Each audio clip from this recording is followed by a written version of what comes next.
Recently एक ceremony में life sciences के लिए बहुत सारे ब्रेक थ्रू प्राइजेस दिए गए। तो ये ब्रेक थ्रू प्राइजेस जो हैं ये बहुत ही इंपॉर्टेंट हैं रिसेंट के टाइम के हिसाब से, जो भी एडवांसमेंट हो रहे हैं उनकी अगर आप बात करें तो इनके बारे में जानना इसलिए ज़रूरी है क्योंकि ये इंडिया के लिए काफ़ी नए टाइप के लेसन्स देते हैं जो इंडिया को इनसे सीखना चाहिए और समझना चाहिए साइंस की प्रोग्रेस को लेके।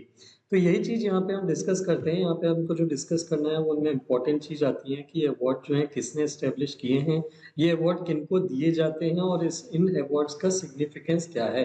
ये सारी चीज़ें हमको यहाँ पे डिस्कस करना है। But before I start on with discussion, मैं आपको जस्ट एक ओवरव्यू देना चाहूँगा। दिस इज़ मी डॉक्टर अपूर्व नायक। ये मेरे बारे में आपको यहाँ पे सारी इन्फॉर्मेशन इस पेज पे मिल जाएगी। अगर आप मेरे बारे में जानने में कुछ भी थोड़ा भी इंटरेस्टेड हैं कि मेरा यूपीएससी का बैकग्राउंड क्या रहा है और मैं क्या उसमें मेरी हिस्ट्री रही है, तो आप इस पीडीएफ को टेलीग्राम से डाउनलोड करके इसमें फर्स्ट पेज पे मेरे बारे में सारी इन्फॉर्मेशन देख सकते हैं।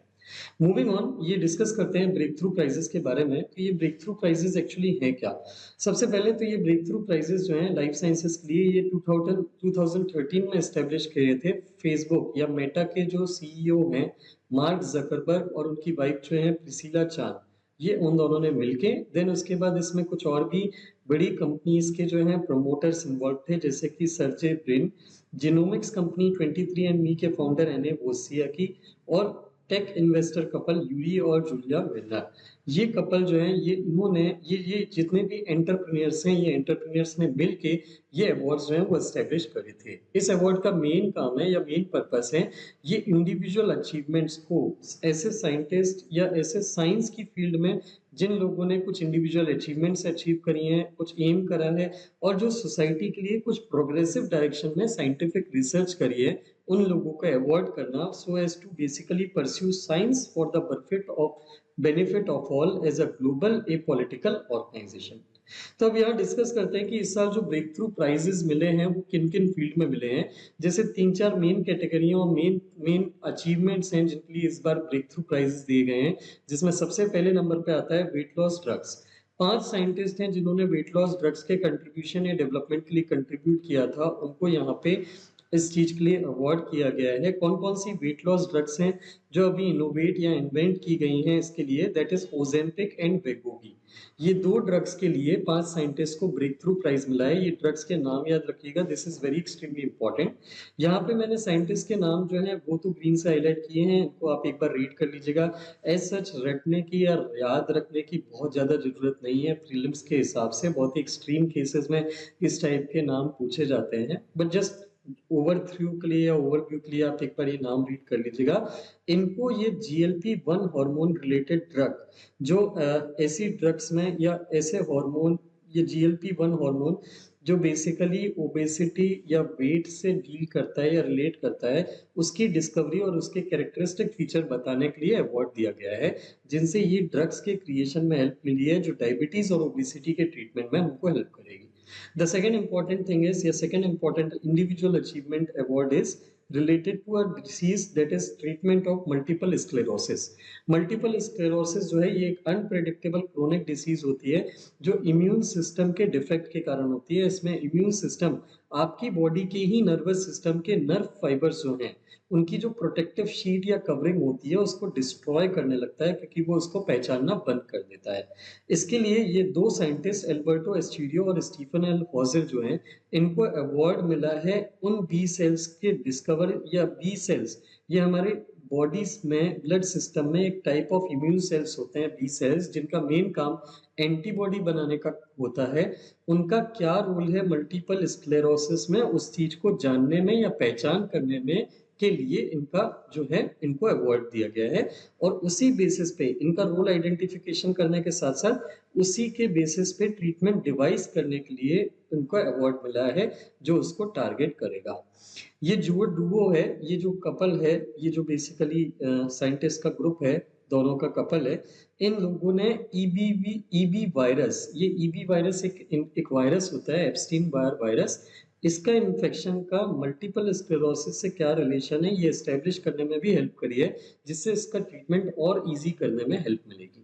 देन उसके बाद थर्ड नंबर पे जिस चीज के लिए अवार्ड मिला है, that is gene editing technology.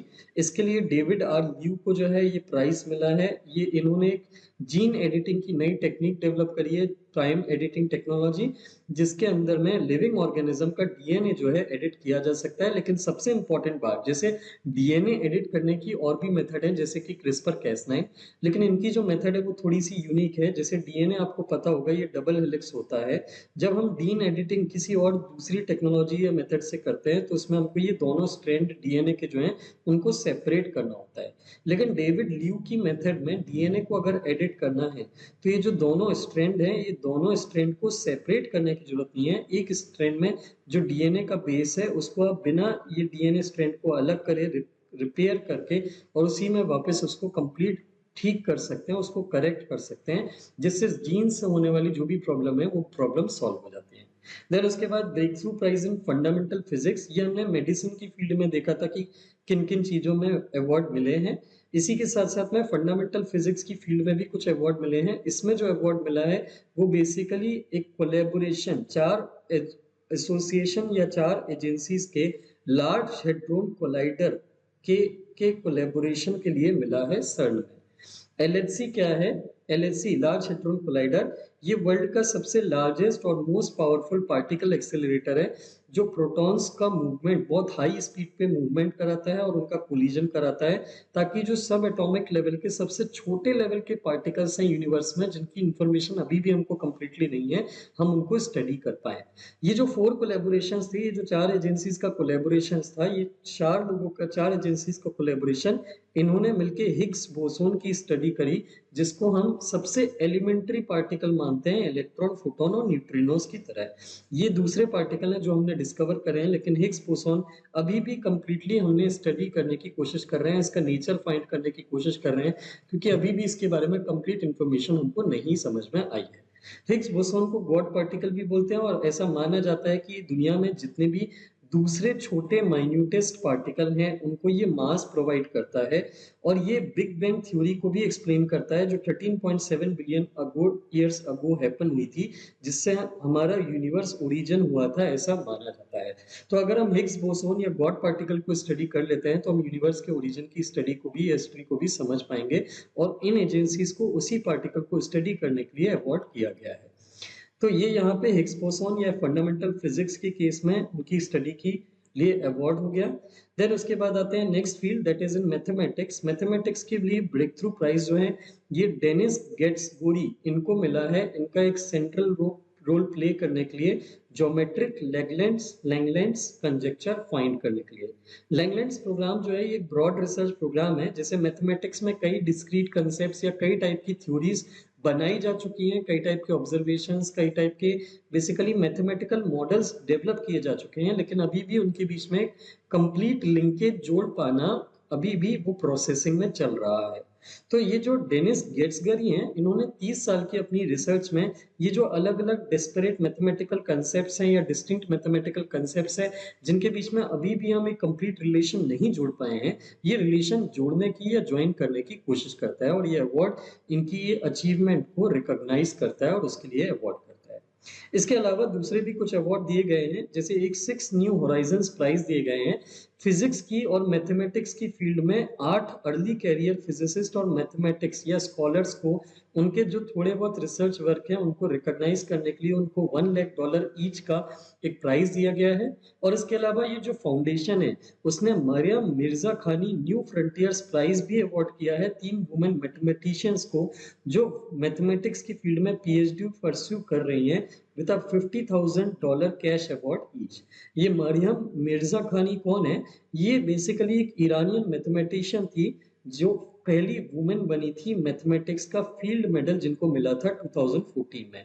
Field medal मतलब मैथमेटिक्स की फील्ड में जो नोबेल प्राइज होता है एक तरीके से, उसको फील्ड मेडल बोला जाता है। And she was the Maryam Mirzakhani was the first woman and the first Iranian also to get the field prize in the field of mathematics। 2017 में इनकी डेथ हो गई थी और उसी के कमेमोरेशन में बेसिकली ये फ्रंटियर्स प्राइज इनके नाम पे बनाया गया है।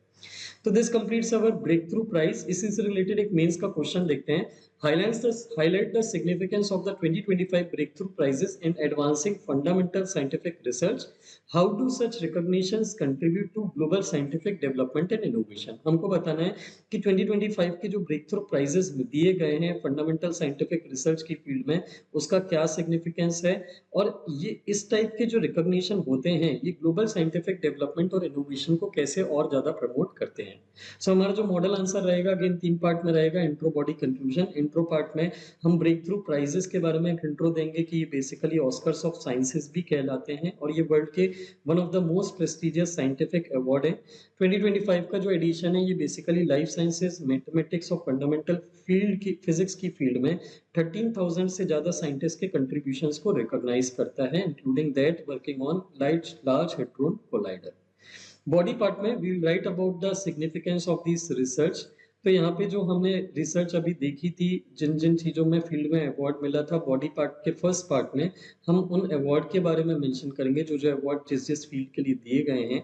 उसके बाद यहाँ अवार्ड मेंशन करने के बाद, क्योंकि क्वेश्चन में हमसे 2025 के ब्रेक थ्रू प्राइज के सिग्निफिकेंस के बारे में पूछा गया था, तो हमको कुछ एक एग्जाम्पल यहाँ पे मेंशन करने पड़ेंगे कि पर्टिकुलरली किन किन फील्ड्स के लिए अवार्ड दिए गए हैं, किन किन वर्क्स के लिए। मेनली साइंटिस्ट के पूरे नाम नहीं भी लगते हैं तो भी चलेगा। देन उसके बाद contribution to global scientific development, इस टाइप के अवार्ड का ग्लोबल साइंटिफिक डेवलपमेंट के लिए क्या कंट्रीब्यूशन होता है। तो ऑब्वियसली ये जो साइंटिस्ट हैं उनको रिकॉग्निशन देके उनको मोटिवेट करता है कि वो साइंटिफिक फील्ड में और ज़्यादा परस्यूट करें।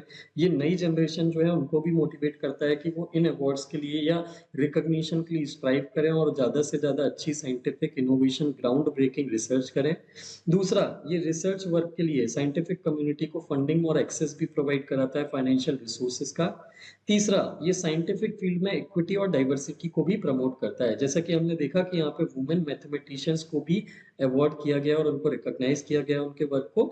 तो ये बेसिकली स्टेम फील्ड में इंक्लूसिविटी को भी प्रमोट करता है। तो कंक्लूजन हमारा क्या रहेगा, इस टाइप के जो अवार्ड्स हैं ये बेसिकली रैपिड टेक्नोलॉजिकल ट्रांसफॉर्मेशन की फील्ड के लिए बहुत ही इंपॉर्टेंट है। ये ना ही सिर्फ पास्ट अचीवमेंट बल्कि फ्यूचर अचीवमेंट या फ्यूचर अपॉर्चुनिटीज के लिए भी लोगों को मोटिवेट या फंडिंग अवेल कराता है, फाइनेंसिंग, रिकॉग्निशन और इंस्पिरेशन के थ्रू। अगर हम इंडिया की बात करें तो इंडिया ने साइंस एंड इनोवेशन को सपोर्ट करने के लिए और प्रमोट करने के लिए क्या क्या इनिशिएटिव लिए हैं।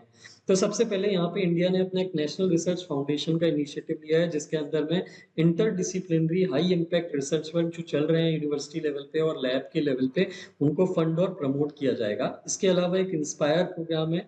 इंस्पायर प्रोग्राम स्टूडेंट्स को एनकरेज करता है कि वो अपनी स्कूल और कॉलेज की अर्ली एज में ही साइंस की फील्ड की तरफ जाएं। तीसरा, अटल इनोवेशन मिशन, ये बेसिकली इनोवेशन और एंटरप्रेन्योरशिप को प्रमोट करने पे फोकस करता है स्कूल लेवल से ही। और उसके बाद आता है चौथा, इंटरनेशनल कोलैबोरेशन। इंडिया जो है कई सारे इंटरनेशनल प्रोजेक्ट जैसे लार्ज हेड्रोन कोलाइडर में भी इंडिया का पार्टिसिपेशन है, जिससे उसकी रिसर्च की कैपेसिटी और साइंटिफिक एक्सपोजर जो बढ़ रहा है। So this is how you will conclude the answer and that will complete your model answer. So I hope this issue, yeah, this topic was clear to you. If you like the video, please do share it with your friends who are preparing for the exam, and do subscribe to the channel if you haven't till yet. इस lecture की PDF आपको हमारे Telegram channel पे मिल जाएगी, जिसका link आपको इस video के डिस्क्रिप्शन में मिल जाएगा। अदर देन दैट हमारा एक इंस्टाग्राम का भी पेज है जिसको आप फॉलो कर सकते हैं हमसे रेगुलर इंटरेक्शन के लिए। Thank you very much for watching the video.